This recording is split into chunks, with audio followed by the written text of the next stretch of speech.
이 시간 은혜 받으실 하나님 말씀은 마가복음 9장 30절에서 37절까지에 있는 말씀입니다.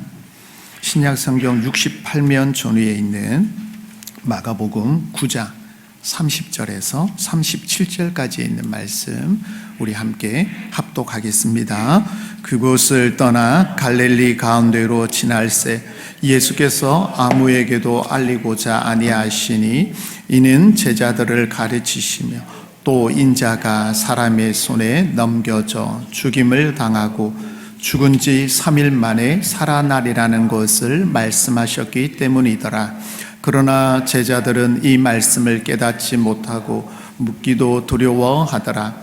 가버나움에 이르러 집에 계실새 제자들에게 물으시되 너희가 길에서 서로 토론한 것이 무엇이냐 하시되 그들이 잠잠하니 이는 길에서 서로 누가 크냐 하고 쟁론하였음이라.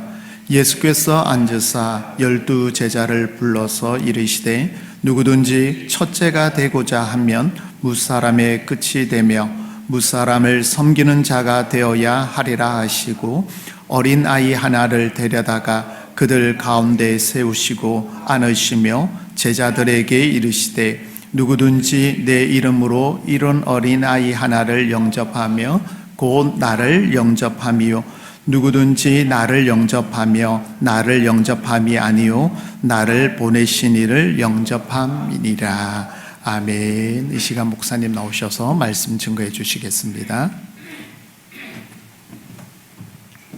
할렐루야. 우리 아버지 하나님은 사랑이십니다. 그 하나님은 여러분과 저를 사랑하십니다.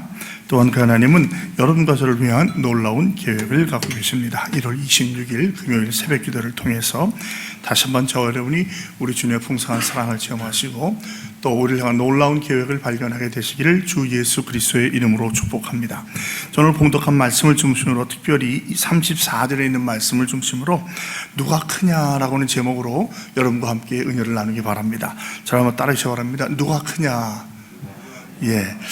이것은 우리 인류가 갖고 있는 가장 큰 욕심이라고 그래요. 대개 인류에게 이제 세 가지 유혹 내지는 욕심이 있는데, 먼저는 이제 재물에 대한 욕심, 그 다음에는 이성에 대한 욕심, 그 다음에는 명예, 권세에 대한 욕심인데, 가장 마지막까지 남는 게 권력욕, 권세에 대한 욕심이래요. 이걸 다시 말하면 서열, 누가 위냐 누가 아래냐, 그걸 많이 따진다는 거죠. 이것은 어디 가나, 집안에서도 그렇고 친구가 만나도 그렇고 학교에서도 그렇고 직장에서도 그렇고 심지어는 교회에서까지 그걸 따진다는 거죠. 우리 흔히 쓰는 말이 뭐죠? 사람 만날 때 제일 먼저 하는 말 중 하나가 민증 까봐. 누가 생일이 위해 일단 기본으로 생일을 가지고 서열을 따진다는 거예요. 다 나쁜 건 아니지만 그 밑에 인간의 기저에 깔려있는 것은 누가 위냐, 누가 크냐, 누가 서열 높이를 따진다는 거예요. 지금 제자들도 역시 똑같은 그걸 가지고 이슈로 삼고 있는 거예요. 주님은 지금 십자가의 길로 가고 계신데 이 제자들은 주님을 따라오면서 이런 얘기를 하고 계셨던 거예요. 주님이 몰라서 물어보셨을까요?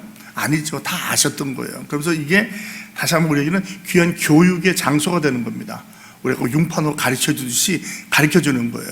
그리고 좋은 모델이 어린아이예요. 어린아이는 순수하기도 하고 또 쉽게 잊어버리기도 하고 쉽게 용서하기도 하지만 여기서 말하는 어린아이는 약자를 대변하는데 정말 약한 자, 어린아이란 말과 종이란 말이 같은 어근이 있다고 그래요. 정말 힘이 없어서 아무것도 할 수 없는 그 아이를 대변하고, 이 아이가 바로 사실은 궁극적으로 하면 나를 대신하는 자다. 얘를 영접하면 나를 영접하는 것이고, 나를 영접하는 것은 내 아버지 하나님을 영접하는 것이고, 원래 유대인의 사고에는 보내심을 받은 자와 보내는 자를 동격으로 취급을 합니다. 이걸 따지고 보면 이 어린아이가 곧 나를 대신하는 거다. 그러니까 너희가 이 땅에 살면서 겸손히 이러한 자를 섬기면서 살아야지 권력을 추구하기 위해서 가는 안 된다는 것을 가르쳐주는 중요한 교훈이라고 생각을 합니다. 그래서 묵상에서 보면은 영적 무지를 깨우치고 겸손과 섬김의 자리로 나아가야 한다라고 제목이 되어 있죠. 자, 이제 내용을 나눠보면 예수님께서 두 번째로 순환을 예고해 주시고요. 제자들은 그걸 모르고 두려워하고요. 또 주님이 그 섬김에 대해서 가르침을 주시고요. 그 다음에 이 권력을 추구하는 자가 받는 것에 대한 경고, 우리가 말하는 이제 그 35절에는 크고 작으면 끝이 되어야 되고 섬기는 자가 되는 말에 정확한 좀 더 의미를 가르쳐 주고요. 그 다음에는 이렇게 약자에 대해서 우리가 어떠한 태도를 가져야 되는가, 성도의 실제 삶이 어떻게 되어야 되는지를 가르쳐 주고 계세요. 그것을 떠났다는 것은 어디입니까? 빌립보 가이사랴 또는 가이사랴 빌립보를 떠나서 갈릴리를 지나면서 이제 예루살렘에 향해서 가는 거예요.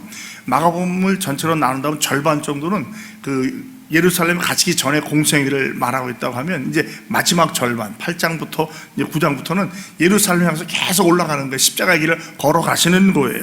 그리고 아무한테 알리고 싶지 아니었다. 그 이유가 뭡니까? 31절에 이는 왜냐하면 제자들을 가르치는 것과 또 인자가 사람들의 손을 넘겨 죽임을 당하고 죽은 지 사흘 만에 살 것을 알리기 위해서. 그러니까 두 가지예요. 간단한 교육이에요. 교육. 예수님의 3대 사역은 선교, 교육, 봉사잖아요. 마지막 제자들에게 그 당신의 온 목적을 가르쳐주기 위해서, 그것을 위해서 다른 거 다 제하고 알려지지 않고 제자들과의 시간을 갖기를 원하는 거예요.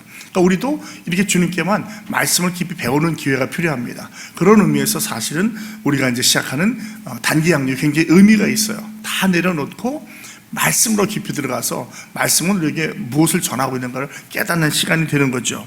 그러면서 주님께서 말씀하신 인자가 사람들 손에 넘겨서 죽임을 당하고 부활할 것이다. 그러니까 고난, 죽음, 부활이 있는데 종종 우리도 이 얘기를 들으면서 우리가 제일 놓치는 게 부활인 것 같아요.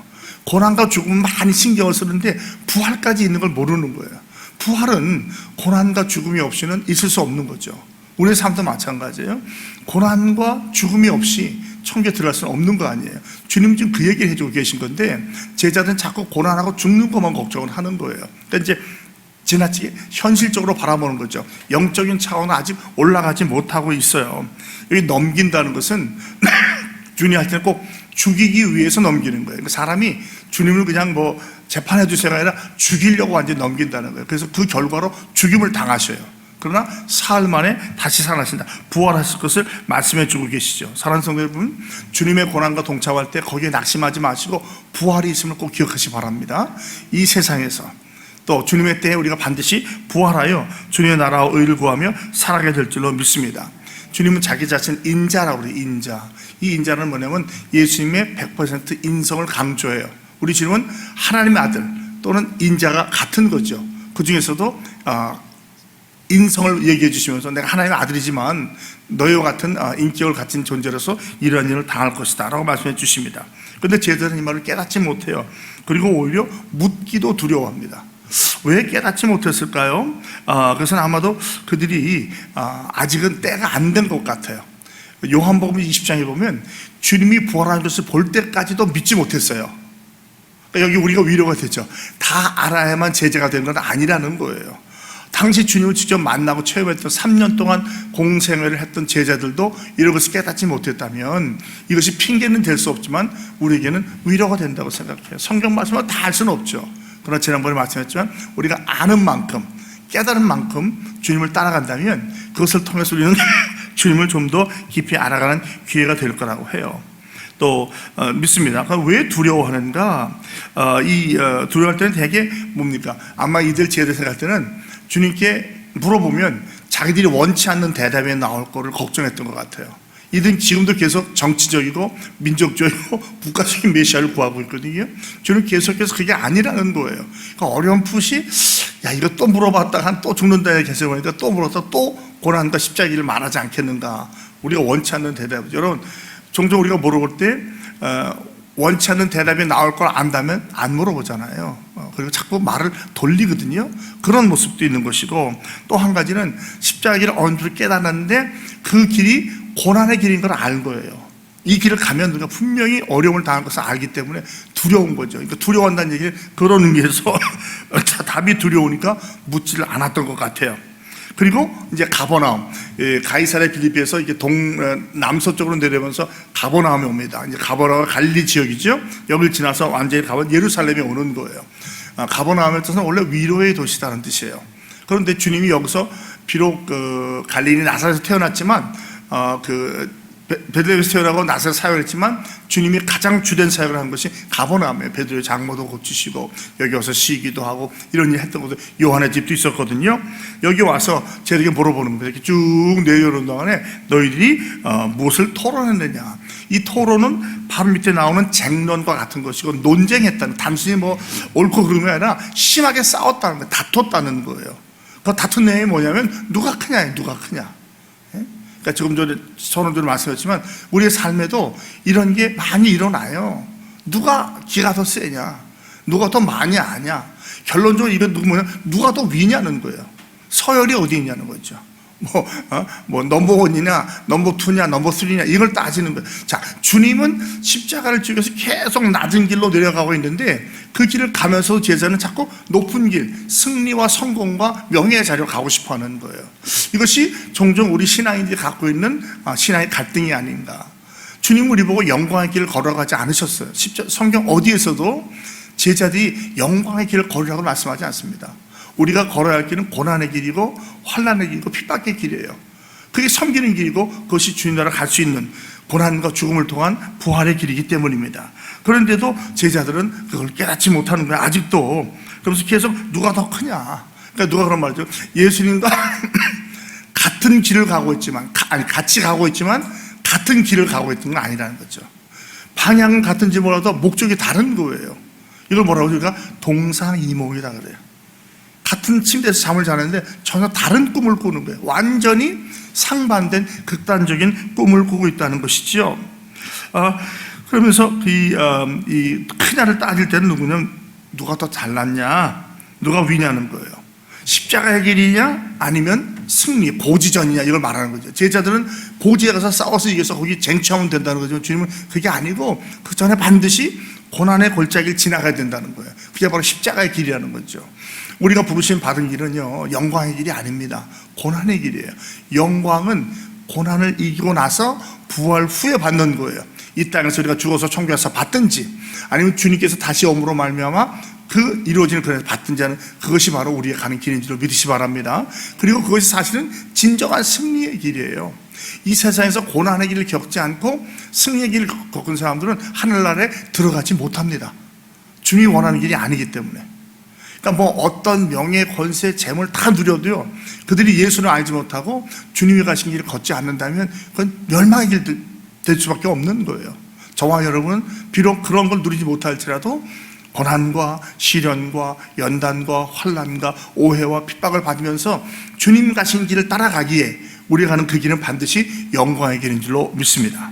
그리고 이제 또다시 가르치는 거. 주님 원래 가르치시기 위해서 다른 사람을 만나지 않기 원했잖아요. 이 아름다운 교훈을 통해서 주님이 35절 말씀이에요. 앉으셔서 12제를 불러놓습니다. 앉는다는 말은 이제 그 당시 유대의 교사들은 이제 앉아서 가르치는 거예요. 그리고 누구든지 첫째가 되고자, 첫째란 말은 으뜸이에요. 으뜸이 되고자 하면 사람의 끝이 되고 무사람을 섬기는 자가 되어야 하리라. 제가 졸업했던 배제고등학교의 교훈이 욕위 대자 당위 인역이에요. 누구든지 큰 사람이 되고 싶으면 반드시 남을 섬긴다는 거죠. 크고 작아도 남을 섬기라는 거죠. 이건 마태복음, 마가복음, 누가복음 다 나와요. 그리고 또 주님이 바울이 말하죠. 빌립보서 2장 7절이요. 너희에게 이 마음을 품으라 곧 그리스도 예수의 마음이니 그는 근본 하나님과 동체이시라 그것을 취할 것을 여기지 아니하시고 인간의 모습으로 더 내려서 종의 모습으로 내려와서 십자가자를 돌아가셨다. 근데 거기가 끝이 아니죠. 그러나 주님께서 그를 가장 모든 위에 높은 이름을 세우시고 모든 이름이 그 앞에 무릎 꿇게 하셨다는 거예요. 그게 사실은 십자가의 길이고 제자도라는 거예요. 이 길 얘기 많이 나오죠. 길은 두 가지 상징적인 의미가 있어요. 목적지를 향해서 나가는 물리적인 길이라고 한다면 바로 제자가 걸을 제자 길을 말하는 거예요. 십자가 길을 말하는 것이죠. 이게 우리가 깨달아야 되는 겁니다. 그러면 우리가 이렇게 생각할 수 있죠. 그렇다면 내가 밑사람이 되고 싶으면 나는 막 섬기면 되는 것이 아닌가. 그렇게 많이 배웠잖아요. 이 말은 그게 아니에요. 사실은 경고와 심하는 징벌을 받는다는 거예요. 이 얘기는 뭐냐면 권력을 추구하게 되면 가장 밑으로 내려간다는 거예요. 내가 권력을 위해서 열심히 섬기면 권력자가 가겠다 그런 뜻이 아니라 그렇게 오해가 될 수 있는데 그게 아니고 그렇게 권력을 추구하다 보면 가장 낮은 자리로 떠들 수밖에 없다는 겁니다.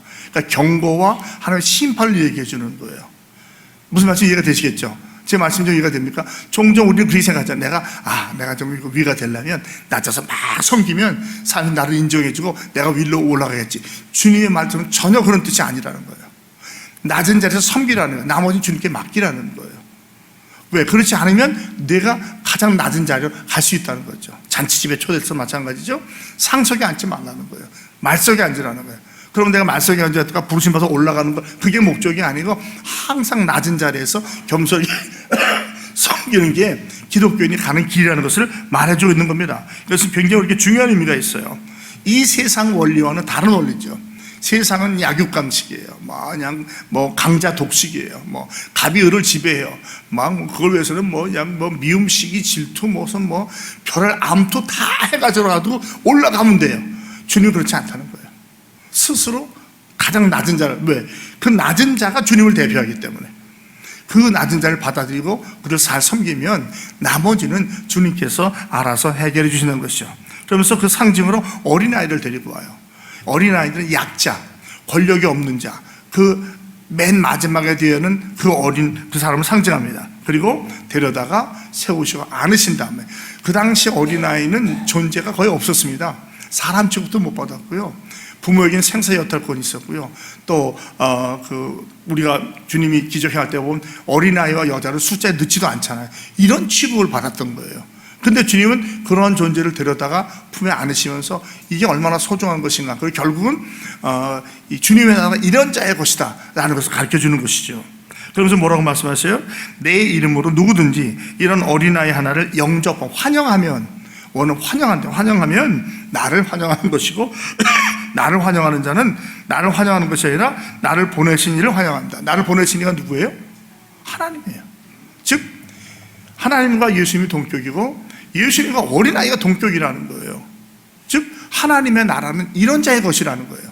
여기서 말하는 이런 자는 약자이기도 하고 순수하기도 하고 절대적으로 믿기도 하고 의지하기도 하고 용서하기도 하는 어린아이가 갖고 있는 유치가 아니라 어린아이적인 모습이 있잖아요. 그 모습을 보여주고 그렇게 되어야 된다는 것이죠. 그 마태복음 25장 40절 했더니 누구든지 이 소자에게 하나에게 한 것이 곧 내게 한 것이고 누구든지 이 소자에게 하지 않은 것이 곧 내게 하지 않은 것이라고 말해요. 그러니까 우리가 어린아이, 더 나아가서 우리 가운데는 약한 자, 없는 자, 부족한 자를 대하는 태도가 굉장히 중요하다는 거예요. 하나님 나라에서 우리가 어떻게 살아갈지 백성의 모습을 나타내는 것을 말하고 있어요. 그러나 이 세상은 어떻습니까? 좀 부시하잖아요. 몸이 좀 불편하든지 또 정신적인 장애가 있든지 하면 돌아보지 않으려고 하거나 함부로 대하는 게 있는데 절대로 그래서는 안 된다는 겁니다. 주님은 그렇게 말하지 않아요. 그러니까 세상의 이론과는 완전히 다르죠. 세상에서는 잘나야 돼요. 많이 배워야 돼요. 명예 있어야 돼요. 권세해야 돼요. 말도 잘해야 돼요. 그래야 되는데 그게 아니라는 거예요. 뜻밖의 주님이 오신 것은 그런 자들. 그런 자는 누구예요? 바리새인과 서기관인가 사두개인가 종교 지도자들이에요. 그 당시 집권 세력은 로마 사람들이었어요. 근데 주님이 찾아온 분들은 피집권자. 그러니까 좀 점령을 당해가지고 어려움을 당하는 자. 그 중에서 정말 약한 자를 위해서 온 거죠. 이게 주님의 사실 성경적으로 본다면 성령의 마음이 그런 데 있는 거 아니에요.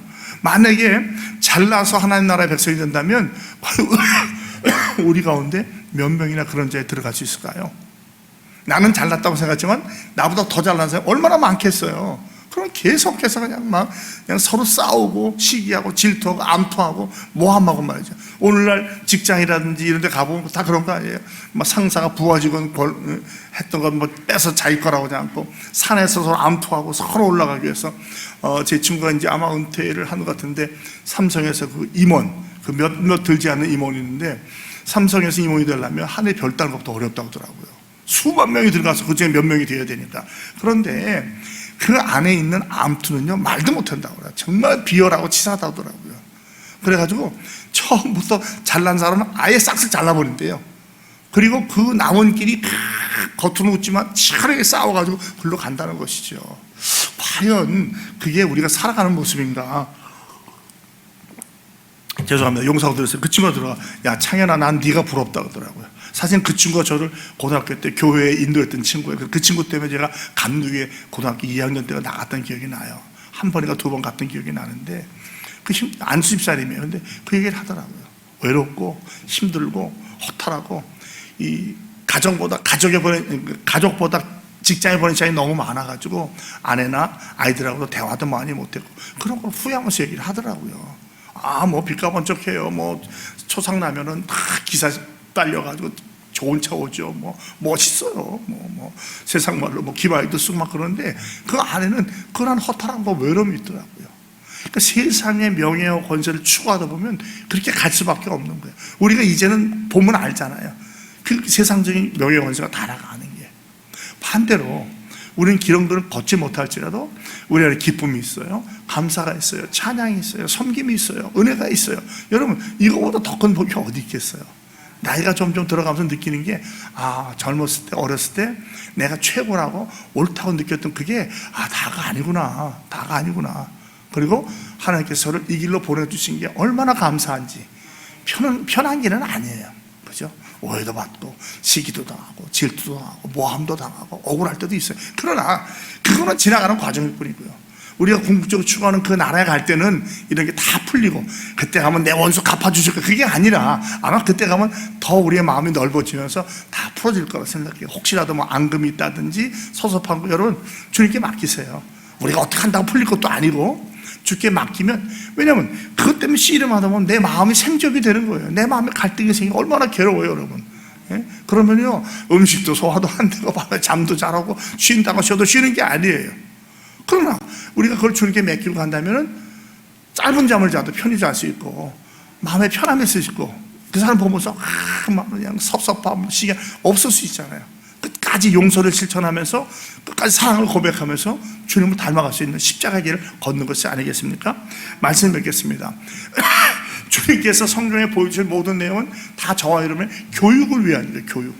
그래서 심지어는 그 마지막 때도 다른 사람을 만나지 않고 제자들만 따로 떼어놓고 가르쳐 주시기 위한 거예요. 뭘요? 십자가의 길을. 십자가의 길은 결코 영광의 길이 아닙니다. 고난을 통한 영광의 길이에요. 당신께서 사람에서 넘겨서 죽임을 당하지만 사흘 만에 부활하신다는 그 영광의 길. 우리가 그걸 보고 하는 거죠. 근데 제자들은 처음에 고난과 죽음만 봤지 부활을 미처 보질 못했어요. 이해하지 못한 거죠. 그러나 우리 이걸 통해서 제자들이 이걸 놓쳤구나. 우리는 이걸 놓치면 안 되겠구나. 고난을 당해도 어려움을 당해도 심지어는 내가 영적으로 육적으로 죽는 것 같은 고통을 당할지라도 이것이 끝이 아니라 하나님의 나라에 있구나. 이것을 소망하고 살아가시는 저와 여러분이 되길 바랍니다. 그리고 우리 가운데는 누가 크냐가 중요해서는 안 돼요. 직분을 크기로 보는 분이 있어요. 집사, 권사, 장로, 목사. 아니에요. 그렇지 않아요. 이건 오히려 섬김으로 낮아지는 길이지 높아지는 길이 아닌 거예요. 이걸 이해하지 못한다면 직분이 아무 소용이 없어요. 그런데 교회 안에 너무나도 안타까운 거예요. 나 그래도 이런 사람인데 나는 이제는 일 그만하고 이제 펜테글로 일 시켜야 되는데. 아니에요. 성경은 그렇게 말하지 않아요. 오히려 더 낮아지고 더 섬기라는 거예요. 그래서 우리가 몸부림치는 거예요. 왜? 우리의 본성은 그렇지 않거든요. 자꾸 올라가면 저기 목에 힘도 주고 좀 시키고 싶은데 주님의 나라는 그런 게 아니에요. 그러니까 이게 해결이 안 되면 무슨 직분, 뭘 가져서도 아무리 신앙생활 오래 했어도 보이지 않는 마음의 갈등이 있는 거예요. 왜 우리가 신앙생활에 갈등이 있어요? 성경과 맞지 않는 삶을 살기 때문에 그래요. 그 중에 하나가 바로 서열 따지는 거예요. 서열.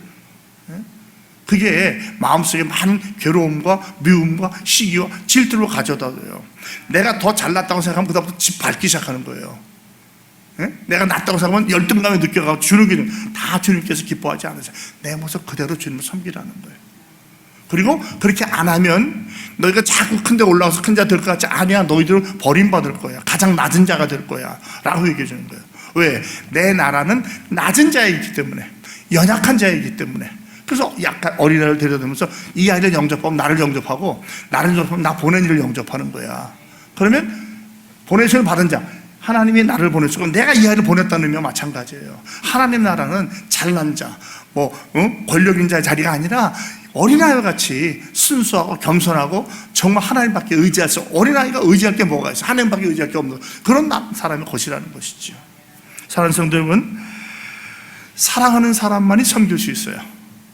사랑이 없으면 섬길 수 없으면. 그래서 기독교의 핵심이 사랑인 거예요. 그리고 섬길 줄 아는 자가 다스릴 수 있는 거예요. 섬기지 않는 사람이 다스리면 그때부터 큰일 납니다. 모든 게 깨지고 권력이 생기고 암투가 생기고 시기 질투하는 거예요. 섬길 줄 아는 사람이 다스릴 줄 아는 거예요. 저와 여러분들은 사랑으로 섬기고 겸손의 자리로 나아가서 주님께서 언제 어디서 우리를 어떻게 부르실지라도 그 부르심을 순종해서 부르심을 따라가는 진정한 주님의 길을 걸어가는 성경이 말하는 진정한 큰 자들이 다 되시기를 주 예수 그리스도의 이름으로 축복합니다. 하나님 아버지, 때때로 우리는 내가 열심히 섬기면 내가 큰 자가 될 수 있을 거라는 착각을 하는데 주님의 말씀은 그런 뜻이 아니라 큰 자가 되려고 하면 오히려 낮은 자가 되어서 어려움을 당할 거는 경고의 말씀임을 깨닫게 해주시니 고맙습니다. 주님께서 제자들에게 정말 하늘나라의 진리를 가르치기 위해서 애쓰셨던 것처럼 저희도 말씀을 배우는 자리에 새벽 기도를 통해서 단기 양육을 통해서 예배를 통해서 기도를 통해서 그러한 곳으로 나아갈 수 있도록 도와주시고 말씀이 꿀고 som에서 단다는 것을 깨달아 알게 하시고 머리로만 아는 것이 아니라 마음으로 느끼고 손과 발로 실천하는 우리가 되게 하여 주시옵소서. 알게 모르게 누가 더 크냐 누가 더 잘났냐 따지는 어리석은 자가 되지 않게 해주시옵시고 낮은 자리에서 겸손히 섬김으로 말미암아 주님께서 주님의 때에 우리를 높여주시고 우리를 통하여 주님의 나라와 역사를 이루어가는 것을 체험하는 우리가 되게 하여 주시옵소서. 우리 주위에 있는 연약한 자, 약자, 억울한 자, 답답한 자, 부자유한 자, 장애자를 우리가 돌아보게 하시고 그들을 섬김으로 말미암아 우리가 하나님 나라의 백성된 삶을 살게 하시고 우리 가운데 하나님의 나라가 이루어지는 것을 볼 수 있게 하여 주시옵소서. 주 예수 그리스도의 이름으로 축복하며 기도합니다. 아멘.